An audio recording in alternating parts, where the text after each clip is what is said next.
A otra información, porque este domingo se va a presentar la orquesta H2O de Sonidos de mi Tierra en la costanera de Asunción en conmemoración por el Día Internacional del Agua.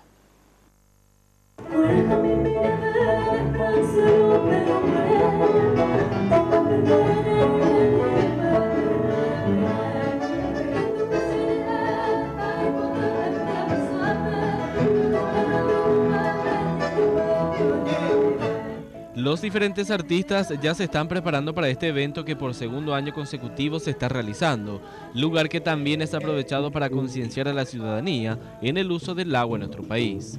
Mira, se unen muchísimas fuerzas, muchísimos géneros culturales en un solo evento. Este domingo en la costanera van a estar todos los chicos en la orquesta con estos instrumentos que son reciclados y fabricados con cosas que tienen que ver con el agua, ¿verdad? Como esta guitarra. Así van a ser los violines, los contrabajos, los chelos, y además de eso va a haber una energía muy pura, ¿verdad? Que es la energía que tiene la música cuando quiere aportar conciencia.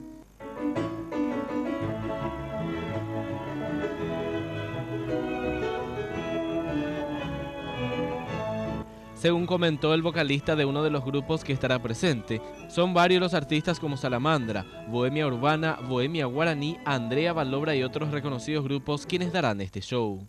El objetivo principal es tener conciencia sobre el manejo de este recurso tan importante que es el agua. Y bueno, le esperamos a toda la gente para divertirse y conocer un poco lo que es esto, esta energía impresionante que es la de la cultura, la música y ahora sumándole la conciencia.